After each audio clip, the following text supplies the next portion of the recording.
UK news ముందుగా headlines చూద్దాం. SBI భూముల వ్యవహారంపై హరీష్ రావు తీవ్ర విమర్శలు. ప్రభుత్వ భూ విధానాలపై రేవంత్ నిలదీసిన హరీష్ రావు ప్రజా సంస్థలపై వ్యాఖ్యలు చేయడం సరికాదన్న హరీష్. భూముల విక్రయాలపై పూర్తి వివరాలు వెల్లడించాలని డిమాండ్. సాయికృష్ణ కేసులో పెద్ద కుట్ర ఉందన్న అంబటి రాంబాబు. ఘటనపై సమగ్ర దర్యాప్తు జరపాలని ప్రభుత్వానికి డిమాండ్. పలువురు అధికారుల పాత్రపై విచారణ అవసరమన్న అంబటి. బాధిత కుటుంబానికి న్యాయం చేయాలని చేసిన విజ్ఞప్తి.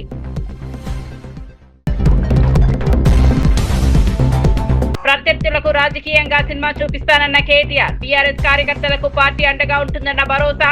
కార్యకర్తలపై కేసులను ప్రజల్లోకి తీసుకెళ్తామన్న కేటీఆర్. తెలంగాణలో టీఆర్ఎస్ మరింత బలపడుతుందన్న వ్యాఖ్యలు. విజయ్ జన్మదినాన సేవా కార్యక్రమాలు నిర్వహించిన అభిమానులు. దివ్యాంగ చిన్నారులకు అల్పాహారం, మిఠాయిల పంపిణీ, సామాజిక సేవతో పుట్టినరోజు జరుపుకోవడం అభినందనీయమని వ్యాఖ్య.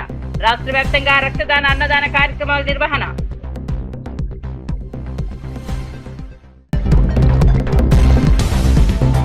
కేటీఆర్ హరీష్ రావు విమర్శలకు ఎంపీ చామల కౌంటర్. రాష్ట్ర అభివృద్ధిని జీర్ణించుకోలేక విమర్శలన్న చామల. ప్రజా సమస్యలపై దృష్టి పెట్టాలని బీఆర్ఎస్ కు సూచన. ప్రభుత్వం ప్రజా ప్రయోజనాల కోసమే పనిచేస్తోందన్న వ్యాఖ్య.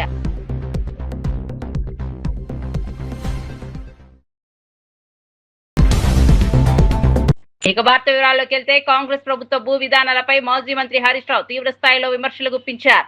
ఎస్బీఐకి కేటాయించిన ప్రభుత్వ భూముల వ్యవహారాన్ని ప్రస్తావిస్తూ ముఖ్యమంత్రి రేవంత్ రెడ్డిపై వ్యంగ్యాస్త్రాలు సంధించారు. తనను ప్రశ్నించిన వారిపై ప్రభుత్వం కక్ష సాధింపు చర్యలకు పాల్పడుతోందని ఆరోపించారు. ఎస్బీఐపై చర్యలు తీసుకుంటామంటూ ప్రభుత్వం మాట్లాడడం బాధ్యతారాహిత్యమని విమర్శించారు. ప్రజా సంస్థలపై ఇలాంటి వ్యాఖ్యలు చేయడం సరైంది కాదన్నారు. ప్రభుత్వ భూముల విక్రయాలపై స్పష్టత ఇవ్వకుండా విమర్శకులను లక్ష్యంగా చేసుకోవడం ప్రజాస్వామ్యానికి మంచిది కాదని పేర్కొన్నారు. రాష్ట్ర ఆర్థిక వ్యవస్థకు కీలకమైన సంస్థలపై ఇలాంటి వ్యాఖ్యలు ఆందోళన కలిగిస్తున్నాయని అన్నారు. ప్రభుత్వ నిర్ణయాలపై ప్రజలకు పూర్తి వివరాలు తెలియజేయాలని హరీష్ రావు డిమాండ్ చేశారు. మేం దాదాపు 20 కోట్ల రూపాయలు పెట్టి భూమి కొనుక్కున్నాం. ఈ భూమి మా పొజిషన్లో ఉన్నది. పైసలు పెట్టుకున్న మా భూమి రేవంత్ రెడ్డి ఎట్లా అమ్ముకుంటాడు అని హైకోర్టుకు పోయింది. పోతే కోర్టు ఏం చేసింది, అరే వాళ్ళు పైసలు పెట్టుకున్నది నిజమే కదా, ఈ అమ్మకం తప్పు, దీని మీద స్టే ఇస్తున్నామని కోర్టు స్టే ఇచ్చింది. ఖతం రేవంత్ రెడ్డి ఇప్పుడు ఎస్బీఐ మీద పగబట్టిండు. ఎస్బీఐ నిషేధిస్తా, ఎస్బీఐలో ఉండే ఫిక్స్డ్ డిపాజిట్లు బయటకు తీసేస్తా, ఎస్బీఐకి రాష్ట్ర ప్రభుత్వ అకౌంట్లన్నీ కూడా తీసేస్తా అని ఇలా స్టేట్ బ్యాంక్ ఆఫ్ ఇండియాను కూడా బ్లాక్మెయిల్ చేస్తున్నాడు. అంటే రేవంత్ రెడ్డి తీరు ఎట్లుందంటే ఎవరైనా ప్రశ్నిస్తే పగబట్టడు. ఇలా స్టేట్ బ్యాంక్ ఆఫ్ ఇండియానే నిషేధిస్తా అంటుండు. రేపు రిజర్వ్ బ్యాంక్ ఆఫ్ ఇండియా కూడా నీ మాట లేదనుకో, రిజర్వ్ బ్యాంక్ ఆఫ్ ఇండియాను కూడా నిషేధిస్తా అంటాడు. వరల్డ్ బ్యాంక్ కోడ్ కూడా నీ మాట లేదనుకో, ఈయన వరల్డ్ బ్యాంక్ కూడా నిషేధిస్తా అనే రకమే. కానీ విషయం ఏంటంటే రాష్ట్ర ప్రభుత్వానికైతే ఒక బ్యాంకు కావాలి కదా. ఇప్పుడు అవ్వాతాతలకు కేసీఆర్ ఇచ్చిన 2000 పెన్షన్ బ్యాంకులో పడాలి కదా, ఉద్యోగస్తులకు జీతాలు పడాలి కదా, రైతులకు రైతు బంధు పడాలి కదా. అంటే బ్యాంకులకు రాష్ట్ర ప్రభుత్వం యొక్క కార్యకలాపాలు నిర్వహించడానికి ఒక బ్యాంక్ అయితే కావాలి. నువ్వు మరి స్టేట్ బ్యాంక్ ఆఫ్ ఇండియా నిషేధిస్తా, ఎవడు నీకు వ్యతిరేకంగా మాట్లాడితే ఆ బ్యాంకునే తీసేస్తా అంటే మరి ఏం చేస్తాడు? నాకు డౌటు, కొత్తగా ఏమైనా కొండలరెడ్డి బ్యాంక్ అని గిట్ట పెడతాడో ఏమో. పెట్టినా పెడతాడు, మస్తు జమైన పైసలు. ఎనుముల కొండలరెడ్డి బ్యాంక్ అని పెట్టినా పెడతాడు రేపు. ఈ రకంగా ఇవాళ రేవంత్ రెడ్డి పరిస్థితి ఎట్లుందంటే ఎవడన్నా ప్రశ్నిస్తే వాడిని శత్రువుగా చూస్తూ ఉంటాడు, ఎవడన్నా విమర్శిస్తే వాడిని కుట్రదారుడు అని ముద్రేస్తాడు. ఎవరన్నా కొంతమంది ఈయన చుట్టూ ఉండే చెంచాలు పొగుడితే వాడిని మేధావంటాడు. ఈ రకంగా ఇలా రేవంత్ రెడ్డి తీరున్నది. కేసులో పలు అనుమానాస్పద అంశాలు ఉన్నాయని మాజీ మంత్రి అంబటి రాంబాబు పేర్కొన్నారు. మార్కాపురం నుంచి సాయికృష్ణను తీసుకొచ్చిన విధానం, తదనంతర పరిణామాలపై సమగ్ర విచారణ జరపాలని డిమాండ్ చేశారు. ఈ కేసులో కేవలం ఒకరు కాదు, పలువురు అధికారుల పాత్రపై కూడా దర్యాప్తు జరపాల్సిన అవసరం ఉందన్నారు. విజయవాడ పోలీస్ కమిషనరేట్ పరిధిలో జరిగిన ఘటనపై పూర్తి నిజాలు బయటకు రావాలని కోరారు. బాధ్యులపై కఠిన చర్యలు తీసుకోవాలని డిమాండ్ చేశారు. సాయికృష్ణ కుటుంబానికి న్యాయం జరగాలంటే స్వతంత్ర దర్యాప్తు అవసరమని అభిప్రాయపడ్డారు. కేసులో ఉన్న అన్ని కోణాలను వెలికి తీయాలని అంబటి రాంబాబు అన్నారు.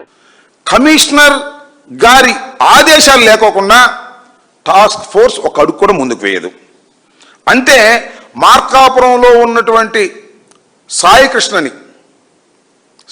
ఏదో చిన్న పని చేసుకుంటున్నాడు. అక్కడ టాస్క్ ఫోర్స్ వెళ్ళి అతను తీసుకొచ్చింది అంటే కమిషనర్కి తెలియదా? కమిషనర్ ఆదేశాలు లేకుండా వెళ్ళారా? ఒకవేళ నిజంగానే కమిషనర్ ఆదేశాలు లేకోకుండా వెళ్ళారంటే వాళ్ళు క్రమశిక్షణ రాహిత్యానికి పాల్పడ్డట్టే. అంటే నేను చెప్పదలుచుకున్నది ఏంటంటే, కమిషనర్ గారి ప్రమేయంతోనే నాగరాజు సాయికృష్ణను తీసుకొచ్చారు.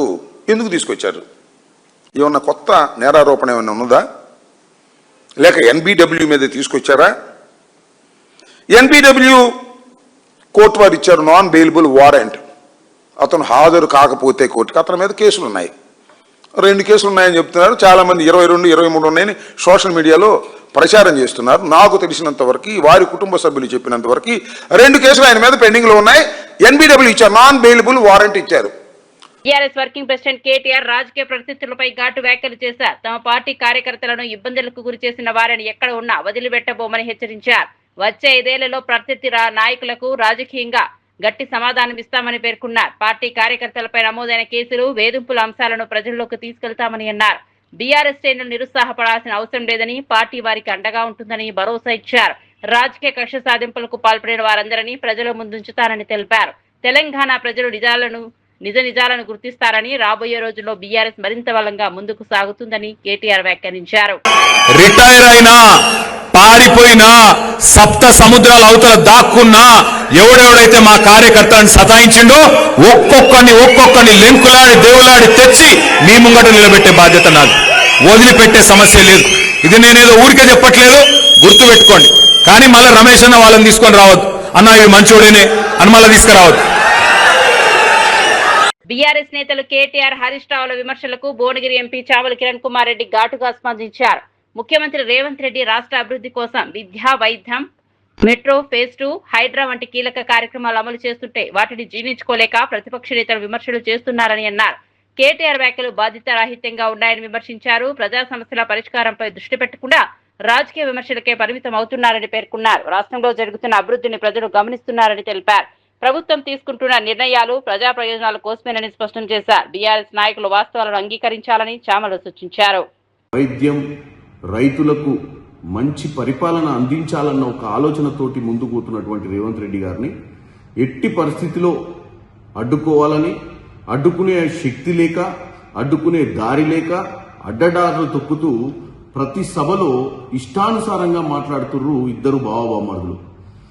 ముఖ్యంగా కేటీఆర్ గారికి చెప్తున్నా, 10 సంవత్సరాలు అధికారంలో ఉన్నప్పుడు సినిమా ఇండస్ట్రీకి అంటగాగి సినిమా మాటలు తప్ప, రాజకీయాన్ని కూడా సినిమాలతో పోల్చుకోవడం తప్ప ఇంకేమీ మాట్లాడే పరిస్థితి లేదు. ఆయన సినిమా ఫ్లాప్ అయిందంటాడు, రేవంత్ రెడ్డి గారి cinema, Arjun Reddy cinema hit అయిందంటాడు. ఏం మాట్లాడుతున్నావు కేటీఆర్ గారు? మీకు ప్రజల జీవితాలు ఇవన్నీ సినిమాల మాదిరి కనపడుతున్నాయా? మీ 10 సంవత్సరాల పాలన బ్లాక్ బస్టర్ అనుకుంటున్నావా? ఏంది? అప్పుల రాష్ట్రంగా అప్పులు చేసి మిగులు రాష్ట్రాన్ని అప్పుల రాష్ట్రంగా దిశగా నడిపించి ఒక ఫ్లాప్ రాజకీయం చేసిరు. మీరు కోలుకోలేని పరిస్థితికి తీసుకొచ్చిర్రు. మీరేమనుకుంటారు? మేము ఏమంటారు, వెనుకట ఏదో షోలే సినిమా లెక్క మేము చాలా రోజులు నడిపినాం అనుకుంటారు. నువ్వు షోలే సినిమా నడపలే, హౌలాగాన్ సినిమా నడిపినావు. నడిపి మొత్తం ఏం చేసిర్రు? రాష్ట్రాన్ని దోసుకొని దాచుకుర్రు మీరు. ఇవాళ మీరు వచ్చి రేవంత్ రెడ్డి గారి 2.5 ఏళ్ల పాలన గురించి మాట్లాడటం విడ్డూరంగా ఉంది. ఎందుకంటే ముఖ్యంగా ఈ రాష్ట్ర ప్రజలకు మెరుగైనటువంటి విద్యను అందియకుండా ప్రభుత్వ పాఠశాలలన్నింటినీ నిర్వీర్యం చేసి తల్లిదండ్రులను ఏ స్థాయికి మీరు అప్పుల దిశగా ముందుకు దోషిదో తెలుస్తుంది. ఎందుకంటే ఒక్క స్టూడెంట్కి ఒక టీచర్ ఉండే విధంగా మీరు విద్యను తీసుకొచ్చి వదిలేసిపోయినటువంటి పరిస్థితి. దాన్ని చక్కదిద్దే ప్రయత్నం చేస్తున్నటువంటి రేవంత్ రెడ్డి గారు రైతుల విషయంలో కూడా ఈరోజు రైతులకు వాస్తవాలు తెలియజేసి అత్యధిక దిగుబడి జరిగిన తర్వాత సెంట్రల్ గవర్నమెంట్ కొనకపోతే కిషన్ రెడ్డి గారిని అందరినీ కూడా వేరే రాష్ట్రాలకు 80% ఉన్నప్పుడు ఈ రాష్ట్రంలో ఎందుకు తక్కువ కొంటున్నారని ప్రశ్నించి రైతులకు మంచి జరగాలని క్రాప్ డైవర్షన్ గురించి చెప్పే ప్రయత్నం చేస్తుంటే కూడా మీరు కాళ్ళల్లో కర్రలేసి ఎట్టి పరిస్థితుల్లో రైతులు ఇట్లనే ఉండాలి, రైతులు ఎప్పుడు బాధపడాలి, రైతులు ఎప్పుడు కాంగ్రెస్ పార్టీని తిట్టుకోవాలన్న ఆలోచనే తప్ప ఇంకే ఆలోచన లేనట్టుగా కనపడుతుంది మీకు. నేను ఒక్కటే కోరుకుంటున్నా, హరీష్ రావు గారు, కేటీఆర్ గారు, ఇలా రేవంత్ రెడ్డి గారు ఢిల్లీలో ఉన్నారు. ఎందుకున్నారు ఢిల్లీలో? ముఖ్యంగా మెట్రో ఫేజ్ 2 విషయంలో వాళ్ళు సెంట్రల్ గవర్నమెంట్ చెప్పిన విధంగా మెట్రోతో సంప్రదింపులు చేసి మెట్రోకి ఎగ్జిట్ ఇచ్చి మనం ఫేజ్ 2 చేసుకుందాం అనుకుంటున్నాం. ఎందుకంటే అటు పోతే చెన్నై కానీ, బెంగళూరు కానీ, ఢిల్లీ కానీ ఏ స్థాయిలో మెట్రో విస్తరణ జరిగిందో తెలుసు. మీరు కన్స్ట్రక్టివ్ గా మాట్లాడే ప్రయత్నం చేయకుండా కేవలం రాజకీయాలే చేయాలనుకోకండి. ఈరోజు రేవంత్ రెడ్డి గారు, కిషన్ రెడ్డి గారు ఊకే మాట్లాడుతున్నారు. కిషన్ రెడ్డి గారు అపాయింట్మెంట్ ఇప్పియండి, కలిసిపోదామంటారు. అది ఎంత మంచి సంస్కృతి. రాజకీయాలకు అతీతంగా రాష్ట్రం కోసం మీరే అపాయింట్మెంట్ ఇప్పియండి, కూర్చొని మాట్లాడదాం. అక్కడ అన్ని మంత్రిత్వ శాఖలతో మాట్లాడదాం, RRR గురించి మాట్లాడదాం, అర్బన్ డెవలప్మెంట్ మినిస్టర్ గారితోటైనా, రైల్వే మినిస్టర్ గారితోటైనా అందరితోటి మీరు అపాయింట్మెంట్లు తీసుకోండి, మాట్లాడదాం. నేను ఇక్కడనే ఢిల్లీలోనే ఉంటా. ఎందుకంటే ఈరోజు రాష్ట్రంలో ఎన్ని సభలు పెట్టినా, ఎన్ని మీటింగ్లు పెట్టినా, ఎంత మంచి చేయాలన్నా సెంట్రల్ గవర్నమెంట్ నుంచి మనకు ఈరోజు సపోర్ట్ అవసరము. ఇవి మాట్లాడకుండా మీరు 10 ఏళ్ళ అధికారంలో ఏమాత్రం మీకు చిత్తశుద్ధి లేదా? ప్రజల అవసరాల మీద, ప్రజల కోసం ఏం చెయ్యాలని ఇంట్రెస్ట్ లేదా మీకు? దయచేసి కేటీఆర్ గారికి, హరీష్ రావు గారికి చెప్తున్నా, మీరు మళ్ళీ మీ బ్లాక్ బస్టర్ మూవీని రిలీజ్ చేయాలన్నా, ఈ రాష్ట్రంలో రీమేక్ చేయాలన్నా, లేకపోతే పార్ట్ 2 తీయాలన్నా మీకు కొద్దిగా ప్రజల మీద ప్రేమ ఉండాలి. ప్రజా జీవితాలు సినిమాలు కావు, ప్రజా జీవితాలు వాస్తవాలు. గతంలో మీరు ఎప్పుడు సినిమాలే చూసుకుంటూ సినిమా స్టార్లతోటి తిరిగితే మీకు సినిమానే అనిపిస్తుంది ప్రపంచం. అందుకే ఏ సభలో చూసినా మీరు సినిమా ఫ్లాప్, ఇంటర్వెల్ దాకా అయింది, ఈ ఇంటర్వెల్ తర్వాత చూపిస్తాం, ఇప్పుడు అర్జున్ రెడ్డి సినిమా గుర్తుకొస్తుంది, నీకు ఇంకేమేం గుర్తుకొస్తున్నాయో మాకేం తెలుసు. కాబట్టి కేటీఆర్ గారు, మీరు ఒక బాధ్యత గల ఎక్స్ మినిస్టరు, ఒక ముఖ్యమంత్రి కొడుకు, రానున్న రోజులలో ఏదో నాయకుని కావాలని తాతాలు ఆడుతున్నావు. జర మాట్లాడేటప్పుడు ప్రజా సమస్యల గురించి అర్థం చేసుకొని మాట్లాడు. హైడ్రా ఏం చేస్తుంది అని ప్రజల్ని రెచ్చగొట్టి మేము వచ్చినాక మళ్ళా మీకు నాలాల మీద ఇల్లులు కట్టడానికి పర్మిషన్లు ఇస్తాం, ఇష్టానుసారంగా మీరు ఏమైనా కట్టుకోవచ్చు అని చెప్పి రెచ్చగొట్టే ధోరణిలో మాట్లాడుతున్నారు. హైడ్రా వల్ల ఎంతమందికి లాభం జరిగిందో వాళ్ళు కూడా చూస్తున్నారు. హైడ్రా అనేది ఎవరి జీవితాలు ఆగం చేయనికే కాదు, హైదరాబాద్ నగరాన్ని అభివృద్ధి చెందే విధంగా మీ 10 ఏళ్ల హయాంలో హైదరాబాద్ని ఏ విధంగా ప్రతి వానాకాలం ముంపుకు గురి చేసిర్రో, అంతకుముందున్న పాలకులైనా ఎవరైనా కానీ హైదరాబాద్ని గుర్తించలేదు. కాబట్టి రేవంత్ రెడ్డి గారు ఈరోజు హైదరాబాద్ నగరాన్ని ఎట్టి పరిస్థితిలో ఆయన హయాంలో ముందుకు తీసుకోవాలని చూస్తున్నారు. నిన్నెక్కడో రాజేంద్ర నగర్ ఎటో సైడ్ పోయి బూత్ లెవెల్ కార్యకర్తల మీటింగ్ పెట్టి ఎస్ఐఆర్ గురించి మాట్లాడాల్సిన అవసరం ఉంటే మాట్లాడాలి. ఇలా బీజేపీ ఈరోజు దేశవ్యాప్తంగా ఏ విధంగా ఓట్ చోరీ, సీట్ చోరీ చేస్తుందో దాని గురించి మాట్లాడకుండా మీరు ఎట్టాగో బీజేపీకి బీటీమే అని చెప్పి ఉన్న రాష్ట్రంలో ఉన్న మంచి చేస్తున్నటువంటి ప్రభుత్వాన్ని నిందలేయడం ప్రజలు గమనించాలి. ఈ కేటీఆర్, హరీష్ రావు రోడ్ల మీద తిరిగి ఇష్టానుసారంగా మాట్లాడుతున్నారు. వాళ్ళ మాటలు మీరు వినండి, ఎక్కడైనా వాళ్ళకి చిత్తశుద్ధి ఉందో లేదో మీకు తెలుస్తుంది. స్విట్జర్లాండ్ లో అమెరికా, ఇరాన్ దేశాల మధ్య కీలక శాంతి చర్చలు జరుగుతున్న వేళ ఇజ్రాయెల్ ప్రధానమంత్రి బెంజమిన్ నెతన్యాహు సంచలన వ్యాఖ్యలు చేశారు. తాను ఇజ్రాయిల్ ప్రధానిగా ఉన్నంత కాలం ఇరాన్ అణు ఆయుధాలు సాధించకుండా అడ్డుకుంటానని స్పష్టం చేశారు. ఇరాన్ అణు కార్యక్రమాలపై ఇజ్రాయెల్ ఉన్నవారు ఆందోళనకు మరోసారి ప్రపంచానికి గుర్తు చేశారు. ప్రాంతీయ భద్రత, అంతర్జాతీయ శాంతి పరిరక్షణకు ఇరాన్ అణు సామర్థ్యం ముప్పుగా మారవచ్చని పేర్కొన్నారు. శాంతి చర్చలు కొనసాగుతున్న నేపథ్యంలో నెతన్యాహు చేసిన ఈ వ్యాఖ్యలు అంతర్జాతీయంగా ప్రాధాన్యత సంతరించుకున్నాయి. Sometimes we don't, but we respect each other's sovereignty and leadership and commitment to our people. No matter what happens in the talks, with an agreement, without an agreement, I pledge to you that Iran, as long as I'm Prime Minister, will never have a nuclear weapon. Never. As long as I am the Prime Minister of Israel, I will not let that happen.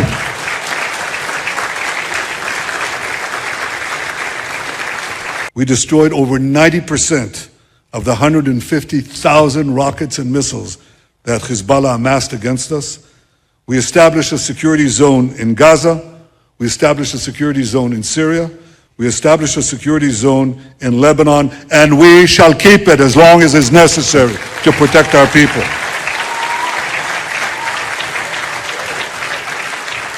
We changed Israel's security doctrine.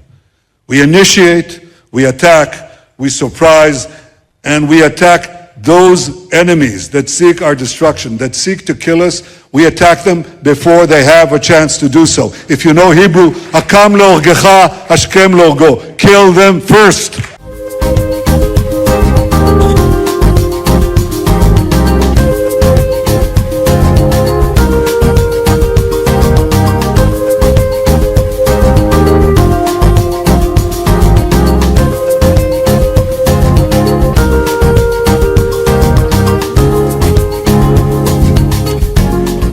Tamil Nadu రాజకీయ నాయకుడు TVK వ్యవస్థాపకుడు విజయ్ జన్మదిన వేడుకలు రాష్ట్ర వ్యాప్తంగా ఘనంగా జరుగుతున్నాయి.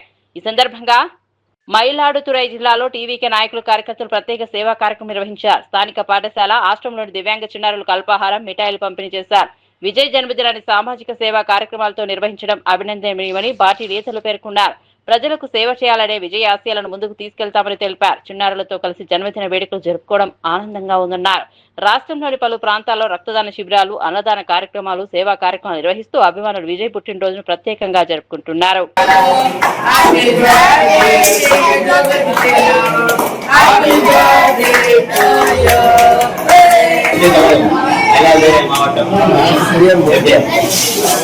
BJP Telangana రాష్ట్ర అధ్యక్షుడు ఎన్ రామచంద్రరావు మెగాస్టార్ చిరంజీవిని ఆయన నివాసంలో మర్యాదపూర్వకంగా కలుసుకున్నారు. ఈ సందర్భంగా చిరంజీవికి శాల్వా కప్పి సత్కరించి పుష్పగుచ్చం అందజేశారు.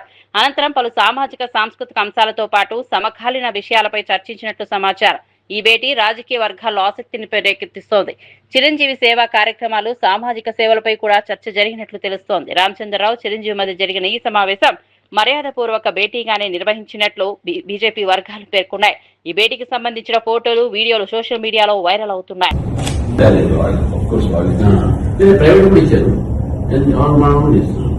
అంటే ఇతర కాంపోనెంట్స్ అవి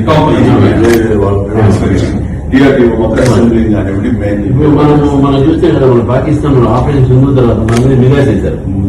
ఒక్క మిజా కూడా కింద పడలేదు. మనం ఇమీడియట్ గా డిటెక్ట్ చేసి ట్రై చేస్తున్నాం. S-400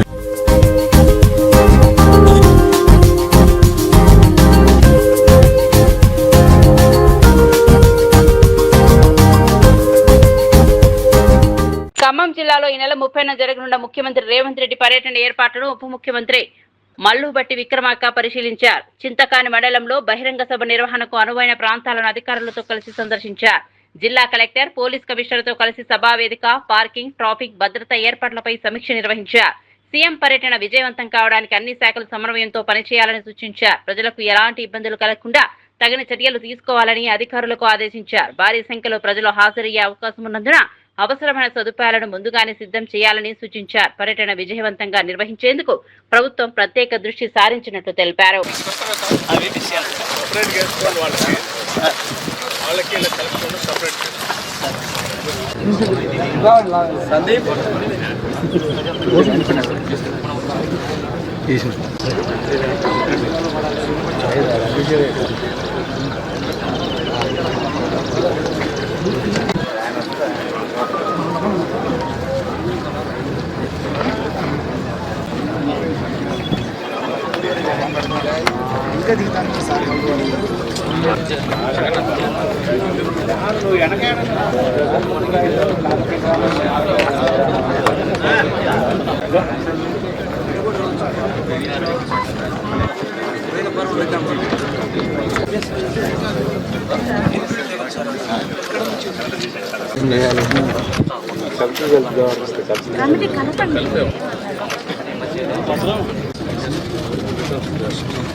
Hyderabad RTC cross road లోని సంధ్యా థియేటర్ వద్ద పుష్ప 2 ప్రమోద్ సందర్భంగా జరిగిన తొక్కిసలాట ఘటనకు సంబంధించి కేసు విచారణ నాంపల్లి మెట్రోపాలిటన్ క్రిమినల్ కోర్టులో కొనసాగుతోంది. ఈ కేసులో తదుపరి విచారణను న్యాయస్థానం జూలై 6వ తేదీకి వాయిదా వేసింది.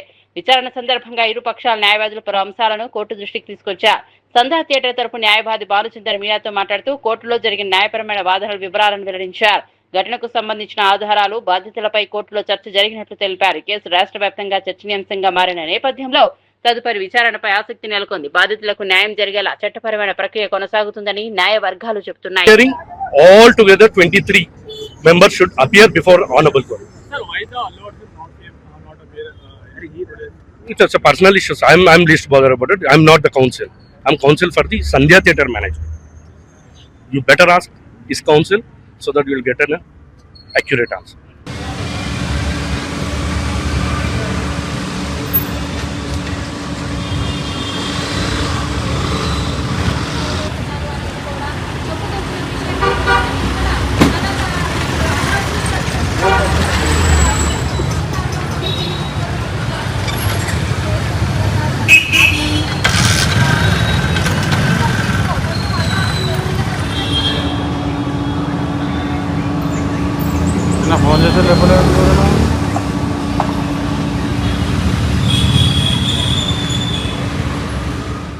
మెట్రో విస్తరణ అంశంపై బీజేపీ బీఆర్ఎస్ నేతలపై ప్రభుత్వ విప్ ఆది శ్రీనివాస్ విమర్శలు చేశారు.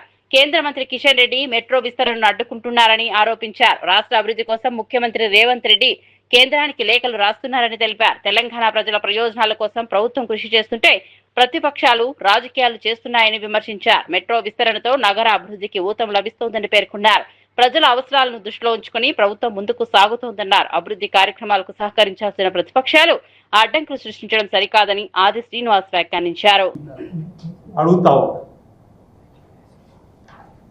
ఒకవేళ మీ లేఖ ద్వారా ఏదైతే 6 గ్యారెంటీలకి అంశం గురించి మాట్లాడాల్సి వస్తే ముందు మీ మోదీ గారిని అడగండి.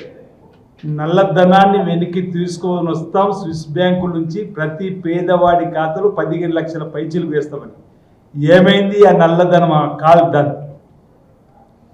జన్ ధన్ ఖాతా తెరవండి, ధనాధన్ మీ ఖాతాలో 15 లక్షలు పడతాయన్నారు. ఇప్పటివరకు ఏ పేదోడి ఖాతాలో 15 పైసలు కూడా పడలేనటువంటి సందర్భం.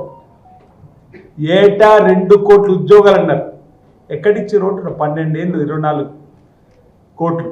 అంటే ఈరోజు మేము గ్యారెంటీలు ఇచ్చినాం, వాటిని అమలు చేస్తున్నాం. ఒకవేళ మీకు అంతగా మా రాహుల్ గాంధీ గారిని గెలవాలని ఉంటే మీరు ప్రధానమంత్రి గారితో రాజీనామా చేయించాడు ముందుగా. ఆ తర్వాత ఎన్నికలు మా రాహుల్ గాంధీ గారు ప్రధానమంత్రి అయితే అప్పుడు మీరు కలవడానికి కోసం ప్రయత్నంలో. నెల్లూరు జిల్లా కలిగిరిలో నూతన సర్కిల్ కార్యాలయ భవనాన్ని కావలి డీఎస్పీ వివి రమణ కుమార్ ప్రారంభించారు. కలిగిరి సిఐ సుబ్బారావుతో కలిసి రిబన్ కట్ చేసి భవనాన్ని ప్రారంభించారు. పాత భవనం శిథిలావస్థకు చేరుకోవడంతో కొత్త కార్యాలయంలో కార్యకలాపాలు ప్రారంభించినట్లు తెలిపారు. బాధితులకు మెరుగైన సేవలు అందించేందుకు అన్ని సౌకర్యాలలో భవనం నిర్మించినట్లు చెప్పారు. పోలీస్ వ్యవస్థ ప్రజలకు సత్వర న్యాయం అందించే దిశగా పనిచేస్తోందని డీఎస్పీ పేర్కొన్నారు. కార్యాలయానికి వచ్చే ప్రజలకు సౌకర్యవంతమైన వాతావరణం కల్పించామని వివరించారు. కార్యక్రమంలో పలువురు ఎస్ఐలు, పోలీస్ సిబ్బంది పాల్గొన్నారు.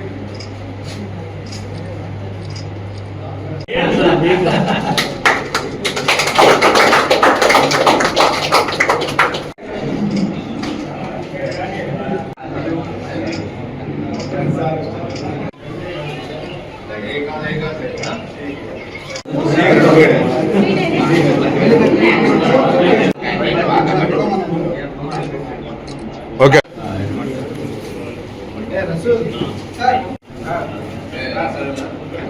ఓకే సార్, ఒక్క సెకండ్.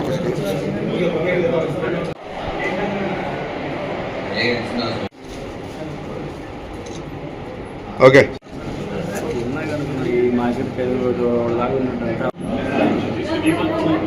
ఈ మూడుని కూడా డివైడ్ చేసేసి ఏదైతే 92 వచ్చింది, 92 ఫిబ్రవరి మాసం వచ్చిన జీవో మేరకు కలిగిరిలో కొత్త సర్కిల్ ఆఫీస్ ఫామ్ చేసి ఈ 3 మండలాలను తీసుకొచ్చి కలిగిరి సర్కిల్ ఆఫీసుకి ఒక సిఐ పోస్ట్ చేశారు. అప్పుడు ఏంటంటే అందుబాటులో ఉన్న ఒక ఇల్లు, ఆ ఒక ఇల్లుని అద్దె తీసుకున్నారు. అది కూడా ఏంటంటే గ్రౌండ్ ఫ్లోర్. అది కూడా ఏంటంటే అప్పుల్లో పర్లేదేమో, తర్వాత ఏంటంటే రాను ఏంటంటే ఈ రోడ్డు కూడా పైకెత్తిలేసిపోయింది. అదేంటంటే లో లైంగ్ అయిపోయింది. ఏదన్నా పెద్ద వర్షం పడినప్పుడు వర్షం నీళ్ళు వెళ్తాం. కానీ అదేంటంటే చాలా చిన్న సైజు ఆ గదులు గారు 1-2 గదులు ఉండే చిన్న గదులు. దాంట్లో సరిగా వెలుతురు గాలి కాలు లేకుండా కొంచెం ఇబ్బందిగా అలాంటి పరిస్థితులు. ఏంటంటే మన కొత్త సిఐ గారు అంటే పి సుబ్బారావు గారు వచ్చి గారు దాదాపు ఒక నెల 15 రోజులు 2 నెలల లోపు అవుతుందా. ఆయన నాగానే ఏంటంటే ఇప్పుడు ఇక్కడ మన పాత ఆఫీసులో ఉండడానికి ఇబ్బంది, ఎవరన్నా పని మీద వచ్చిన ఎవరన్నా 4-5 పెద్దలు వచ్చి కూర్చోవాలన్నా సరే వాళ్ళకి ప్లేస్ ఉండలేదు. 4-5 ఏదన్నా 5-6 చైర్లు వేసుకోవాలన్నారు. ఏదైనా సర్కిల్లో ఉన్న ఎస్ఐలందరికీ ఏదైనా మీటింగ్ పెట్టుకుంటానికి కానీ ఇబ్బంది అయిపోతుందా, ప్లేస్ సరిపోవట్లేదు, గాలి. ఆ ఉద్దేశం ఏంటంటే ఎస్పీ గారి పర్మిషన్ అడిగితే ఎస్పీ గారు అన్నారు ఏదైనా మంచి బిల్డింగ్ ఉంటే మీరు షిఫ్ట్ అవ్వండి పర్లేదని చెప్పి మన నెల్లూరు ఎస్పీ మేడం గారు ఈ యొక్క మేడం గారి పర్మిషన్ తీసుకున్న తర్వాత మన సుబ్బారావు సిఏ గారు ఏం చేశారంటే ఎక్కడ కొంచెం బిల్డింగులు అంటే అనుకోకుండా ఏంటంటే మన ఎవరిది బిల్డింగ్ నర్రావళ అంకిరెడ్డి గారు ఏంటంటే బిల్డింగ్ కొత్త ఇది అంటికి సెంటర్లో ఉంది. ఇది అందులో బస్ స్టాండ్ కాడ దగ్గరనే బస్ స్టాండ్ ఎదురు దగ్గర ఏంటంటే వీలైనంత వరకు ఏంటంటే ప్రభుత్వ ఆఫీసులు ఏంటంటే పబ్లిక్కి దగ్గరలో ఉండాలంటే మెయిన్ రోడ్ అమ్మట ఉండాలి. మెయిన్ రోడ్ అమ్మట కానీ బస్ స్టాండ్ కానీ రైల్వే స్టేషన్ కానీ దగ్గర ఉంటే గబాన్ని ఏంటంటే బస్సు దిగేసి ఆ పని చూసుకొని మళ్ళీ వెంటనే వెళ్ళిపోతానికి ఇబ్బంది లేకుండా ఉండడానికి గాను ఏంటంటే బస్ స్టాండ్ దగ్గరలో ఉన్న ఈ బిల్డింగ్, ఇది కొత్త బిల్డింగ్, ఈ బిల్డింగ్ అద్దె తీసుకోవడం జరిగింది. కాబట్టి ఇక నుంచి ఈ రోజు నుంచి ప్రజలు ఎవరైనా సరే సీఏ గారి కలస్థానికి వచ్చేవాళ్ళు ఎవరైనా సరే ఈ బస్ స్టాండ్ ఎదురుగా కొత్తగా నిర్మించబడిన బిల్డింగ్ ఇది. దీనికి ఆల్రెడీ ఆ రోడ్డు వైపున సర్కిల్ కార్యాలయం అని చెప్పి బోర్డు కూడా పెట్టడం జరిగింది. కావున ఏదైనా పని మీద పోలీసు సంబంధించి పనులు ఏమంటే సీ గారిని కలవాలనుకున్న వాళ్ళు ఈ 4 మండలాలు అంటే ఇప్పుడు నేను చెప్పాను గతంలో ఫస్ట్ స్టార్టింగ్ అప్పుడు ఓన్లీ 3 మండలాలు ఉండేవి, వింజమూరు, కలిగిరి, కొండాపురం. తర్వాత కాలంలో జలదంకి మండలం కాడ వచ్చి కలిగిరి సర్కిల్కి కలపబడింది. ఇంతకుముందు గతంలో అది కావల సర్కిల్లో ఉండేది. కావల సర్కిల్ నుంచి దానికడిచి వచ్చి కలిగిరి సర్కిల్ వచ్చిన అంటే మొత్తం కూడా ఇప్పుడు 4 మండలాలు ఉన్నాయి కలిగిరి సర్కిల్లో. ఈ 4 మండల ప్రజలు మీకు ఏదైనా అవసరాలు ఉంటే మీకు పోలీస్ స్టేషన్ స్థాయిలోనే మీకు ఎస్ఐలు ఉన్నారు. మీకు అక్కడ ఏదన్నా ఇబ్బంది అంటే మీకు ఏదైనా పని జరగలేదు, మాకు అక్కడ న్యాయం జరగలేదు అనుకున్న వాళ్ళు వచ్చి సీఏ గారిని సంప్రదించవచ్చు. కాబట్టి సీఏ గారు ఎప్పుడు కూడా కలిగిరిలో అందుబాటులో ఉంటారు. కాబట్టి ప్రజల సౌకర్యార్థం ఒక మంచి బిల్డింగ్ని అద్దెకు తీసుకోవడం జరిగింది. కాబట్టి ప్రజలు దీన్ని గమనించి మీ యొక్క అవసరాల నిమిత్తం సర్కిల్ ఆఫీస్కి వచ్చేవాళ్ళు ఈ యొక్క సౌకర్యాన్ని సద్వినియోగం చేసుకోవాల్సిందిగా కోరుతున్నాం. వన మహోత్సవ్ 2026 కార్యక్రమంలో భాగంగా కంటోన్మెంట్ ఎమ్మెల్యే శ్రీ గణేష్ మొక్కలు నాటారు. East Marredpally teachers colony park లో అధికారులు, కాంగ్రెస్ నాయకులు, స్థానికులతో కలిసి కార్యక్రమంలో పాల్గొన్నారు. ప్రతి మొక్క భవిష్యత్ తరాలకు ఆక్సిజన్ నిల్వ లాంటిదని ఆయన అన్నారు. పర్యావరణ పరిరక్షణ ప్రభుత్వ బాధ్యత మాత్రమే కాకుండా ప్రతి పౌరుడి కర్తవ్యమని పేర్కొన్నారు. ప్రతి కుటుంబం కనీసం 1 మొక్క నాటి దాన్ని సంరక్షించాలని పిలుపునిచ్చారు. చెట్లను రక్షిస్తే అవే మనల్ని రక్షిస్తాయని చెప్పారు. ప్లాస్టిక్ వినియోగాన్ని తగ్గించి స్వచ్ఛమైన తెలంగాణ నిర్మాణంలో భాగస్వాములు కావాలని సూచించారు. కార్యక్రమంలో ప్రజలు, కార్యకర్తలు పెద్ద సంఖ్యలో పాల్గొన్నారు.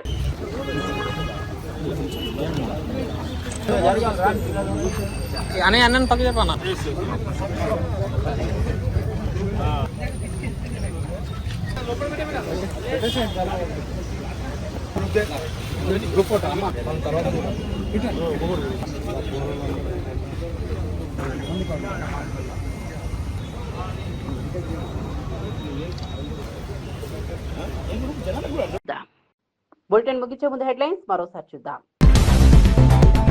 ఎస్బీఐ భూముల వ్యవహారంపై హరీష్ రావు తీవ్ర విమర్శలు. ప్రభుత్వ భూ విధానాలపై రేవంత్ నిలదీసిన హరీష్ రావు ప్రజా సంస్థలపై వ్యాఖ్యలు చేయడం సరికాదన్న హరీష్. భూముల విక్రయాలపై పూర్తి వివరాలు వెల్లడించాలని డిమాండ్. సాయికృష్ణ కేసులో పెద్ద కుట్ర ఉందన్న అంబటి రాంబాబు. ఘటనపై సమగ్ర దర్యాప్తు జరపాలని ప్రభుత్వానికి డిమాండ్.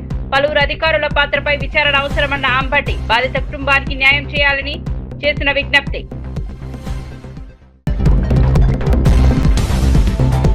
ప్రత్యర్థులకు రాజకీయంగా సినిమా చూపిస్తానన్న కేటీఆర్. బీఆర్ఎస్ కార్యకర్తలకు పార్టీ అండగా ఉంటుందన్న భరోసా. కార్యకర్తలపై కేసులను ప్రజల్లోకి తీసుకెళ్తామన్న కేటీఆర్. తెలంగాణలో బీఆర్ఎస్ మరింత బలపడుతుందన్న వ్యాఖ్యలు. విజయ్ జన్మదినాన సేవా కార్యక్రమాలు నిర్వహించిన అభిమానులు. దివ్యాంగ చిన్నారులకు అల్పాహారం, మిఠాయిల పంపిణీ. సామాజిక సేవతో పుట్టినరోజు జరుపుకోవడం అభినందనీయమని వ్యాఖ్య. రాష్ట్ర వ్యాప్తంగా రక్తదాన, అన్నదాన కార్యక్రమాల నిర్వహణ.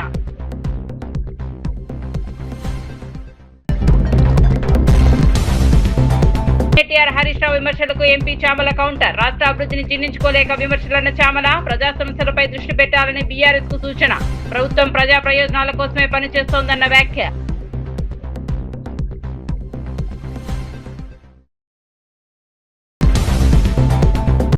మరిన్ని అప్డేట్స్ కోసం చూస్తూనే ఉండండి.